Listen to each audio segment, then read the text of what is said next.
we had mentioned that there's a mitzvah, and it's the most fundamental mitzvah in terms of believing in God, is that God is one, meaning not that God is one of a kind, but rather the unity of God means that everything emanates from God. There's nothing in existence that exists only because God wills that particular existence, whether it's the angel, whether it's celestial, whether it's terrestrial, every aspect of any existence that exists, what we're aware of, what we're not aware of, it only exists because God willed that existence.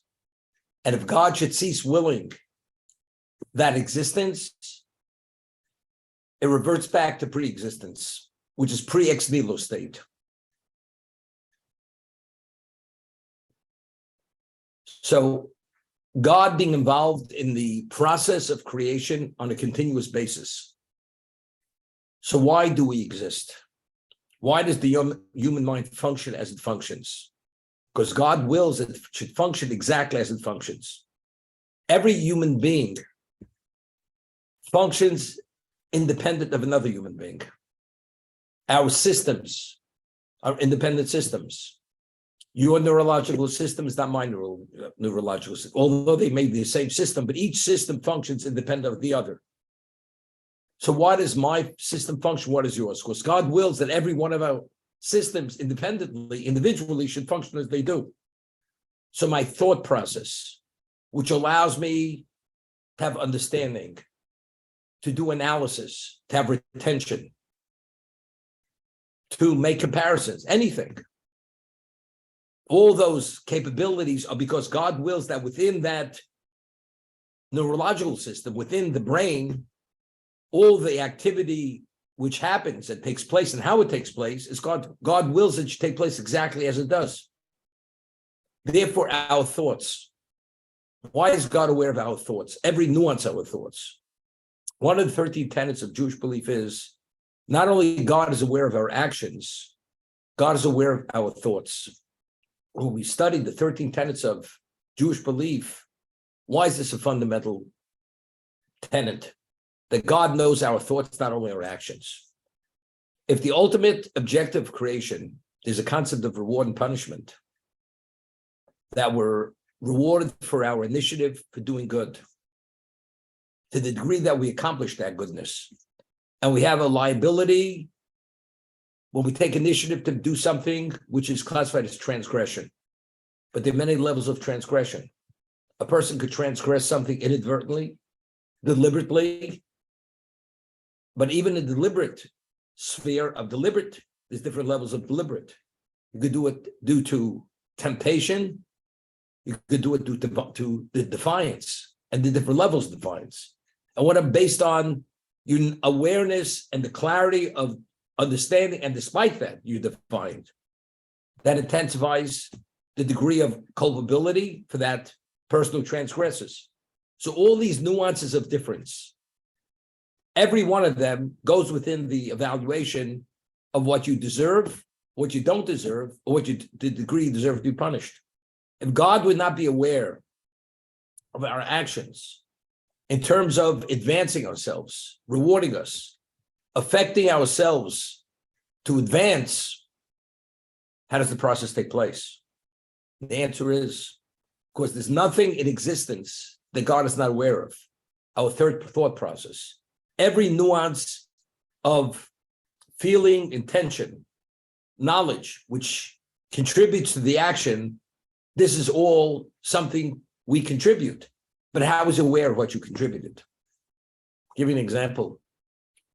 The ultimate mitzvah of charity is to do it. It's referred to matan b'seser. It should be given in a concealed manner, that the recipient who receives the charity should not know, and the benefactor should not even know who the beneficiary of that charity is. Why? Because the beneficiary, he should not know. He shouldn't have to feel beholden to anyone. He shouldn't have a sense of embarrassment. And the one who gives it should not in any way want to know that he should have the satisfaction that he know who's receiving it. So he should feel He's doing purely for the sake of doing the mitzvah, but there's no payback. There's not going to be a reciprocation from that individual. And that individual, no one owes him anything. It's purely between him and God. Although the beneficiary is going to be a human being, doesn't make a difference. To do a mitzvah at that level of purity is something exceptional. You're not permitted to know if you want to achieve it at that special level. I give it anonymously. It's irrelevant to me who the person, who the recipient is. I don't want to know who the recipient is. But God knows who the benefactor is, because that benefactor has to be rewarded for that special act of selfless giving that he wants no mileage on his action. And he's rewarded based on that. Also, is it based on your humanitarianism, or it's because you're doing the will of God?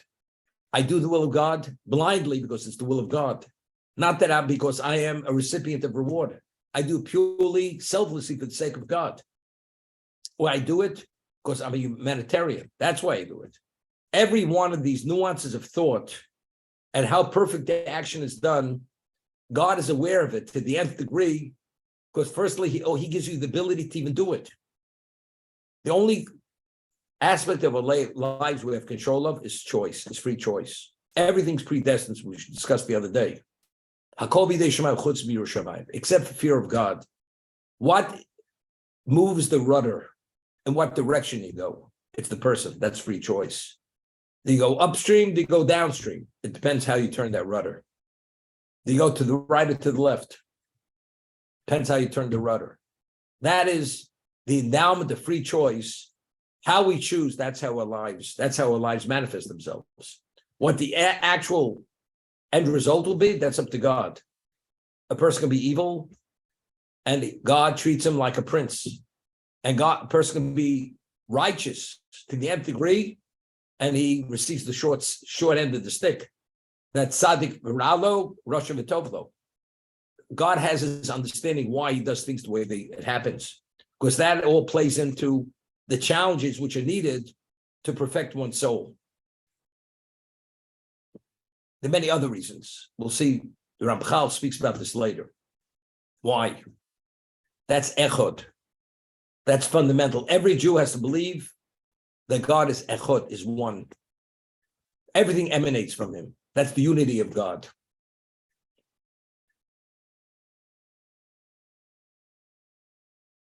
And what's a result of that? Nobody can interfere with the will of God. We find by the 10th plague, by the first plague, God says to Moshe, you tell Pharaoh, who himself deified himself, he believed that he created the Nile. He's referred to himself as the serpent of the Nile. He says, if you don't let my people go, there's going to be one plague I'm going to bring upon you, and you will be destroyed. And then you will let them go. So be smart. Send them out initially. If not, you can hear music that music was never played. No human being ever heard that kind of music. Pharaoh was obstinate, arrogant, and he behaved the way he did. And the end result, it ended with the 10th plague, the killing of the firstborn. So Rashi cites the Midrash. If a person is plotting to take down his enemy, what does he do? He conceals his intention. Outwardly, he acts in a friendly manner. But in his mind, he's waiting for that moment when he's going to take out his enemy, his opponent. God has no problem. I tell you up front, if you don't behave, this is what's going to happen. Because if God wants to come after the person, there's no way stopping God. Because God is the creator. Nobody can interfere with God. You could have all believe, you could be a deity, you could be whatever you think you are. But if God chooses to do anything, God is not locked into any system. Even though God created a world and there's a zodiac, and the world functions within certain parameters, which are not changeable under normal circumstances. You cannot alter or change it. But if God, for whatever reason, chooses to override the system, he overrides the system. And that was Paro's mistake. He was an expert astrologer, stargazer.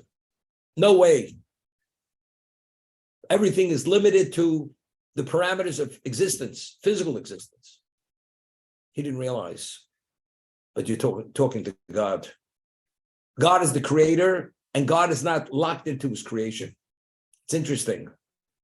And this Rav Chaim Volozhin speaks about in his work Nefesh HaChaim. If you have a gun maker, manufactures a special kind of gun, when a third party gets a hold of that weapon, he could, although the one who created that weapon, he provided the genius and the tool to tool it the way it is. But if a third party gets a hold of that weapon, he could kill the tool maker, because now the tool, that weapon, is independent of the weapon manufacturer. With God, there's no such thing, because everything that exists, when it does exist, it exists at that moment because God wills that it should exist. The moment he sees it should exist, there's no gun, there's no ammunition, there's no person. Therefore, God says, be smart, behave yourself. And if you behave yourself, you're going to be the ultimate beneficiary. And if you don't behave yourself because you think differently, then you have to learn the hard way. Pharaoh learned the hard way. The Egyptian armies were the most powerful armies in the world. When the sea split, came down on them, as they say, there was something of the past. All that glory ceased to be in one moment. Why? Because who are you standing up against? Avram Avinu, the founding father of Jewish people, he's referred to as Avram Ivri. So the way Ivri is translated, Avram the Hebrew, or Avram who came from the other side of the river. But Chazal tell us, Ivri, the word Ivri means, Hu me'ever echot chodolim kulam me'ever hasheni. Avram Avinu is on one side, and the whole world is opposed to him. And he took on the world single-handedly. Could you imagine? One person take on the world single-handedly. You have to be insane. But yet, when there was the war between the 4 kings and the 5 kings in the Torah, as it's discussed, and the 4 kings defeated the 5 kings. So you can imagine their level of power. Avram finds out that they took his nephew, the 4 kings, as captive. He went to war against them. It's insanity. How do you go against 4 of the mightiest powers? Now the question is, who is Avram's backer? Why was Avram able to take on the world single-handedly? Was to introduce God to existence. Humanity was not aware of God. So who's God's backer? The Creator. If the Creator is God's backer, and Avram represents the Creator, you cannot stop him. Because whatever he does as the agent of the Creator. And as God, nobody can interfere with God's will. Avram carrying out God's will, being God's agent. In every sense of the word, he went to war and he was the victor. And he brought about miracles that he could vanquish this enemy in a way which they couldn't believe. What happened after he was the victor? He was acknowledged as the victor. He was proclaimed as the Prince of God by the world. God. It's unheard of. But people have short memories. And people have their own ways. That's Avram, that's not for us. It's okay. I once had a discussion, with our old friend, the professed atheist. And I asked him many questions.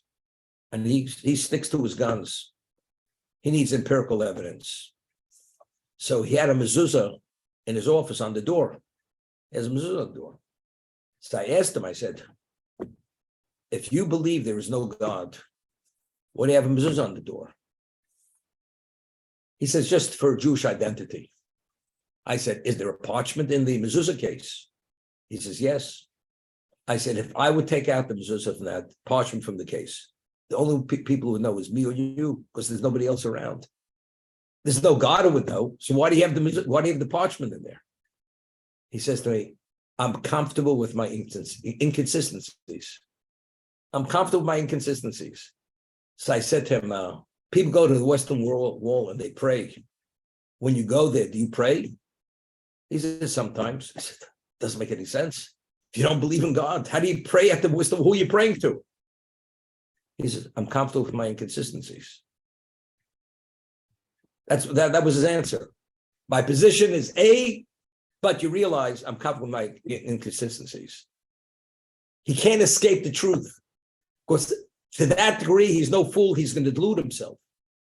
See, still that hook of his childhood that he was raised with a certain belief, that's embedded in his mind, in his emotion. He can't get it out.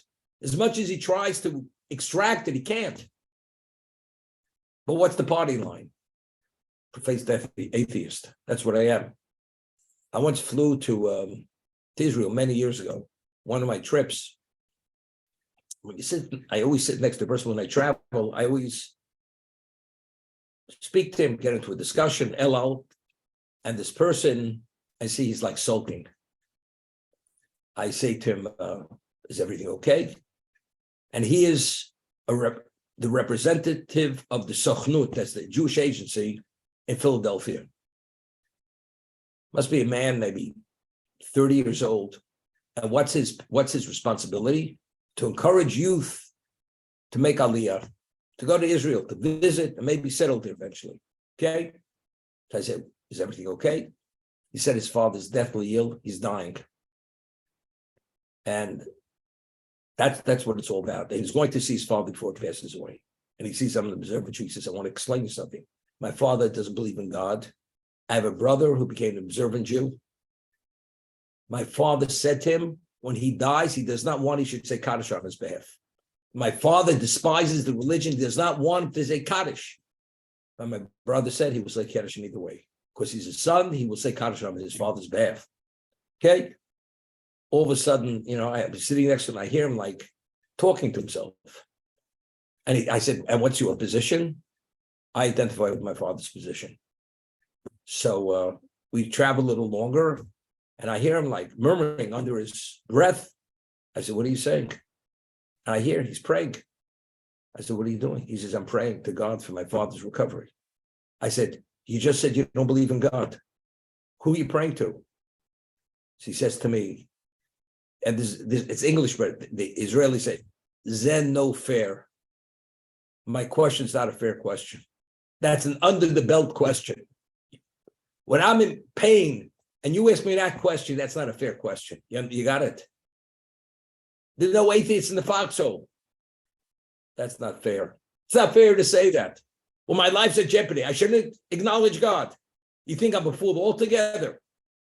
So if you're not a fool altogether, why don't you be smart or continuously also, as you're not a fool altogether.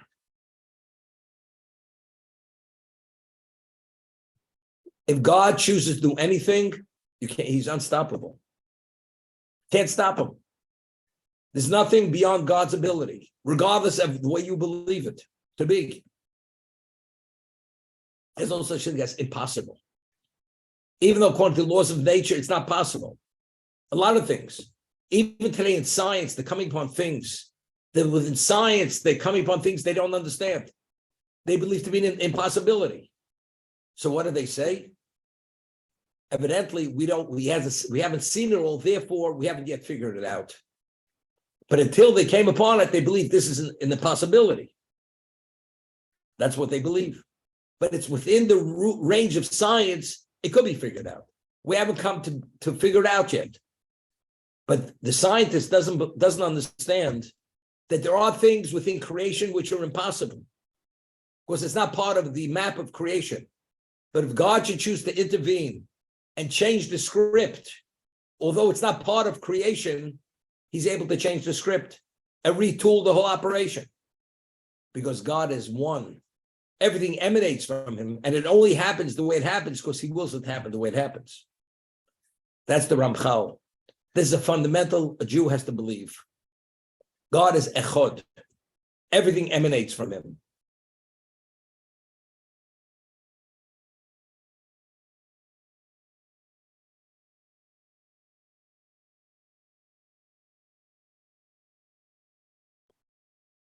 We say right before the Ishtabach, it's a verse in Prophets. God will be the king over all existence, over the earth. God will be one and his name will be one. This is going to be at the end of time. All mankind, every one of the nations, They will recognize Hoy Hashem Melech Kol Oretz. He will be the only king. His name will be. He will be one. His name will be one. They'll recognize he's Echad and his name is Echad. The name fits the being. It indicates who he is. We said the appellation of God of Yud-Kei Vav-Kei, the four-letter name of God, is what? What does it represent? It's acronym. Hoya Hova B'Yeh. God was, is, and he's in the future. That means there's no beginning, there's no end. All humanity will recognize that God is, there's no beginning, there's no end. He's infinite. They will recognize, as I said, even within finite, we believe things border on the infinite. So if within finite, we can't fathom what finite is within finite, the extent of the galaxy they've come to discover now just recently. The trillions and trillions of stars, there's not even a number even to fathom or quantify the amount of stars there are in the various galaxies. It's beyond human capacity. So if God is the creator, and God created that, could you fathom who God is? Could you count the granules of sand on the beaches throughout the world?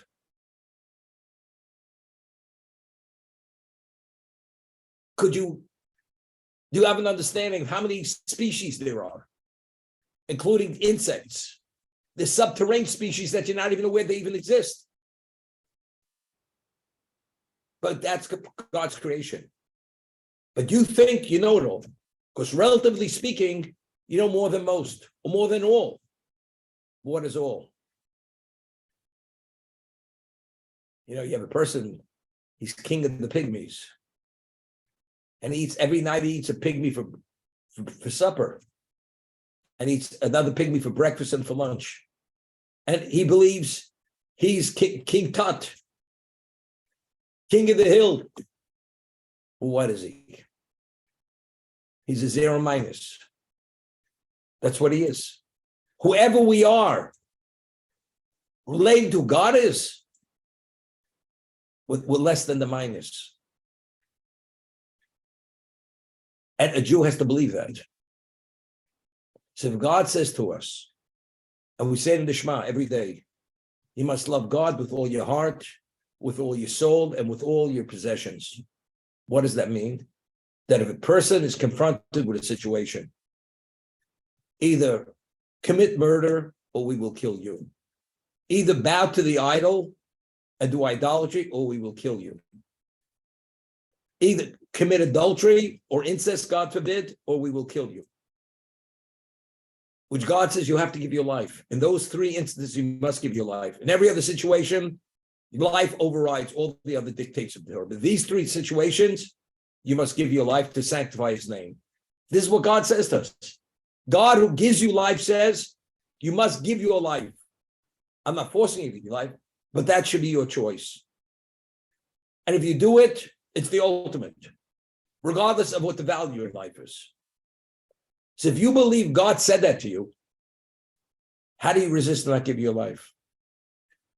The answer is that although we believe things, but in the reality of what it is, somehow we'll broker the deal with God. God will understand. You know why? Because we want to continue living. That is whenever a person has some degree of conflict of interest, it becomes a challenge. And very often we lose the challenge. But what about if you internalize it and there's no conflict of interest, because your interest is God, what God wants, that's your interest. You give your life. Rabbi Akiva was the greatest Torah sage. From Sinai till then, he was from the greatest. And the Romans, because he taught Torah publicly, the Romans, they scathed the flesh of his body. They tortured him to death, a level of cruelty not to be fathomed. And Rabbi Akiva, what he was able to understand in the moment, his whole generation couldn't understand. And Rabbi Akiva is given the choice. You teach Torah publicly, we will take your life. And your life will be taken in the most cruel, painful manner. Rabbi Akiva taught Torah publicly. Because they wanted to uproot Judaism. He gave his life. As they were literally butchering him to death, his students watched it. Because the Romans wanted they should watch this. They were crying and sobbing. Their holy rabbi, a person who was a treasure trove of Torah knowledge, and they sees the way they're butchering him to death, and they're crying. Reb Kiva says to them, "Why are you crying? Don't you realize all my life I've waited for this opportunity to demonstrate my love to God by giving my life? This is the moment of my ecstasy." Why were they crying? And why was he ecstatic that he was able to fill this commandment of showing your love, even when they take your life, even in this most painful context? Why? Why do we have conflicts? Even when we live as observant Jews, there's a little bit of us in the equation. There's us and there's him. What about if there's only him? That your interest is his interest. You're on the same page. It's mostly for you, a little bit for me. No, it's all for you. So therefore, even me is you. If that's the case, I finally come to the moment that I've waited for, because this is the ultimate level of service of God, to give your life. And because Reb Kiva being so great, what is he giving up? He's giving up more than anybody else could give up, because his life had a value. His teachings, his understanding of Torah, nobody had that understanding. And he's giving that all up. So God said, give it up. To show your love for me, because I said that's what you should do. His students were not at that level. All they saw was themselves. Therefore, they're pained. Our rabbi's no longer here to provide for us. But Reb Kiva says, the only reason I'm here to provide for you because that's what God wants. But if God wants now, I should give my life. That's exactly what I want to do. So there's no conflict. So if a person himself serves God for the sake of God, and he's confronted with a level of temptation, it's not even the consideration. Rabbi Akiva, who was the one who gave the verdict that he should be killed the way he was killed? It was the Roman governor. This Roman governor, his name was Tonus Trophius. It's a Roman name, Tonus Trophius. And very often, if he was a Roman governor of Jerusalem, he wasn't an ordinary person. He was considered a person of great intellect, great ability, and he would debate Rebbe Kiva publicly. Could you imagine debating Rebbe Kiva? Regardless who you are, he would always turn out looking like a public buffoon. He looked like a buffoon versus Rebbe Akiva. So his wife was a very beautiful woman. And she says, something, I've had enough of this. My husband has suffered enough abuse. If you agree, I will go and try to seduce him, and he should commit adultery with me. And once he's exposed what he did, he's history. He will be defrocked, and he will be dethroned. He's no longer that rabbi. You have no opposition any longer. And your honor will be restored. That's what she tells her husband. And the Talmud says she was a Roman, beautiful woman, the most beautiful woman. She had the power of seduction. She goes to Rabbi Akiva. Rabbi Akiva looks at her, and he spits. First thing, he spits. And then he chuckles, he laughs, and he cries. Here, he spit, he chuckled, and he cried. Here she thought, he would lose it. He would be so vulnerable, he couldn't control his temptation. He spits, he smiles, and he cries. She says, what's all this about? He says, I'll explain to you what it's about. He says, know where you come from, and where we all come from a putrid droplet of semen. So regardless of what you look like, it's irrelevant. We all come from a putrid droplet of semen. That's the first thing he tells her. Could you imagine? That was a beautiful woman. In Roman society, he tells her, where you come from? A putrid droplet of semen. Now, and why are you chuckling? Because you know something? You're going to convert and you're going to become my wife. You can become a Jewish. And I'm crying because your beauty, ultimately, when you die, will decompose in the earth and go back to dust. That's why I spit, I chuckled, and I cried. And sure enough, that's what happened. She told her husband, goodbye, good ribbons. And she converted to become a Jewess. She became Rebbe Kiva's wife. What about the temptation? Rebbe Kiva, he wasn't moved as an iota when he looked at this woman. What are you? He spit. We all come from a putrid droplet of semen. It says in Pirkei Avos, if you consider three things, you'll never sin, ever. Where do you come from? Before who you will stand? And what ultimately, where are we going? Where are we going or before who you will stand? Where do we all come from? A putrid droplet of semen. Where are we all going? The location into the earth where the maggots and the worms are. And before who will we stand? Before the King of Kings, before God himself to give a reckoning. If you're able to internalize those things, you're on God's page. You have a level of clarity. There's no wiggle room. Of course, you see it so clearly.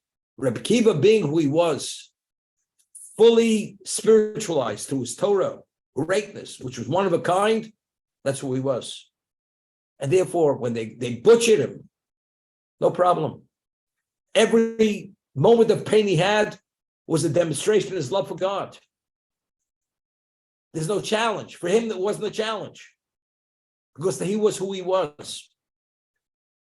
For us, we have many challenges because how do we live our lives? Of course, we want to be observant. We want to do the right thing. But who are we still? Well, I'll give you an example. Although we believe that we were created to serve God, and people will say to you, why do you exist? And you say, I exist only to serve God. It sounds too religious. You sound like some kind of fanatic. You're going to somehow coat it with a little bit of, sugar, a little of humanity, that it should be more palatable to others. You sound like some kind of extremist. You're here to serve God. What are you, chas v'sholom, a Taliban? Before I know it, you're going to be stoning to death. Taliban. And you understand that position. What do you mean? David Melech says, David Melech was King David. He conquered Israel. He was a warrior, one of a kind of a warrior, a leader. When he would go to the, whatever they call G7 conferences and meet with other kings, he says, Adabro keneged melochim, neged melochim, v'lo evo, edosecho, v'lo nevdosh. I would speak in the presence of kings and I would not be embarrassed. What do you think David spoke about? What did the other kings speak about?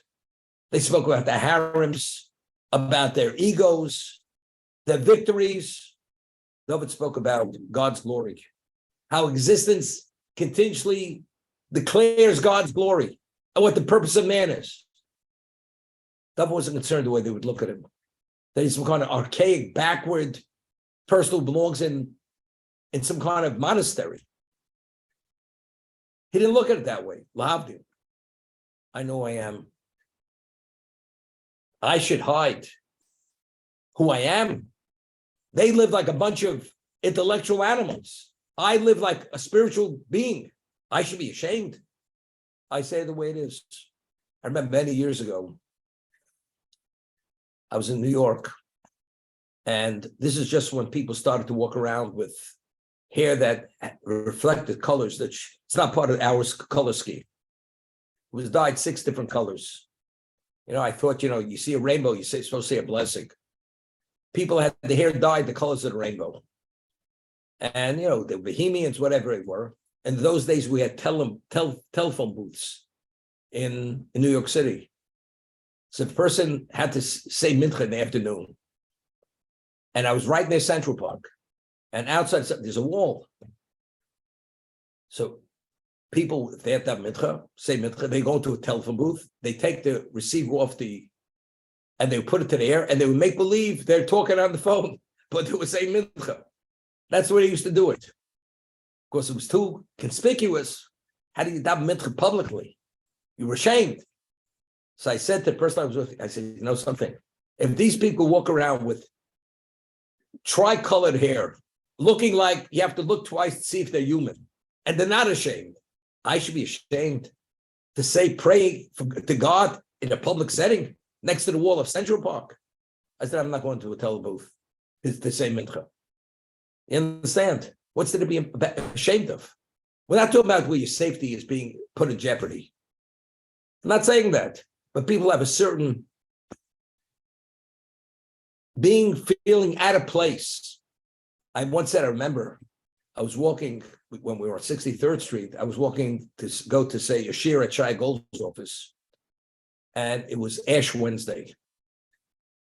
Ash Wednesday, and you see women wearing sable coat in the winter, a sable hat, dressed like out of the Bergdorf Goodman window, and they have this smudge of ash on the forehead, and they're walking down Fifth Avenue with a pride. Ash on the forehead. A Jew dresses immaculately, but he looks too religious. He tones it down a little bit. We're likely, we feel out of place. This woman's walking with a pride, and she has dirt on her forehead. Ash, but that's pride. The Jew, that you believe in God, that you don't behave the way they behave, somehow you feel ashamed. Why should you feel ashamed? I once, many years ago, I officiated a wedding of a student of mine. She was a student of mine, and the wedding was in Dix Hill, Long Island. And to go there, I had to take the Long Island Railroad to go out there, or Metro North, whatever So I arrived, and it was at the groom's home. The wedding was at his home. He had a semi-estate, and he owned an auction house, and she was a bankruptcy lawyer. She was my student. And she was observant. He wasn't yet observant. They're getting married. And I go there, I get there early, and this person approaches me. He looked like Robert Redford. Clearly, I'm not Jew. He had a handlebar mustache. And he comes over to me. He's drinking a glass of wine, eating something, munching away there. And he says to me, he says, all the people here, they're all Jews. I'm not a Jew. I know more about their Bible than they know themselves. So I said to him, why? He says, because I went to parochial school. And when I went to parochial school, they taught me about the Bible. These people know nothing about even what it means to be Jewish. And he says, I married a girl from Great Neck who's the best friend of the bride, and her name is Sue Cohn. Yeah, Sue Cohn, that's his wife. I said, I understand. So there's intermarriage. So I said to him, you're priding yourself because you went to parochial school. They know nothing. I said, let me explain you something. You're a Christian. America is a Christian society. Therefore, you could do anything you want because it's your society. These people, unfortunately, don't realize that what they have is more than what you have. But they believe to get ahead in a Christian society, you have to shed all your trapping of Jewishness. Otherwise, you can't get ahead in a Christian society. But they don't understand. If they would only understand the value of what they are, they wouldn't run from it. They would engage with it. They advance themselves in it. So therefore, don't pride yourself. You're there because you're in the driver's seat. Therefore, you have no problem. You have no inhibition. They have inhibitions because they feel that their future is in jeopardy. This is what I said to him. Many years later, her brother, the bride's brother, is a very close student of mine. Till today, his wife goes with her hair covered. One of her sons learned in Philadelphia Yeshiva. And I said to him, by the way, whatever happened with this guy who married Sue Cohn? He says, the guy was such an arrogant son of a gun. After 5 years, the marriage was over. His wife couldn't tolerate him any longer. She had enough. Okay? So therefore what? If a person would understand that he'd be able to internalize the reality that he and God are on the same page, and there's not you and him. So if there's not you and him, The reason why the United States of America is what it is, because God wants it to be what it is. So if you're on God's page, you're going to succeed. You're not going to have any drawbacks. The challenges become less challenges because you see everything to be advantageous to you rather than sacrifice. A person puts, Warren Buffett advises you to put $500,000 in investment, guarantees 1,000% return. Is that a sacrifice? Is that a challenge? When everybody advises you, you better listen to him. He gives you the best financial advice. It's not a challenge. You're a fool if you don't. So if God himself tells you to do this, should it be a challenge? But yet it is a challenge. And we're challenged. And it's not we don't question. God definitely said we should. The answer is because we are we and he is he. We're not fully coalesced. We haven't internalized it sufficiently that we're literally on the same page. There's our page and his page. We try to attach the pages, but it's not the same page. As a result of that, we have all kinds of temptations and hesitations. Do we or don't we?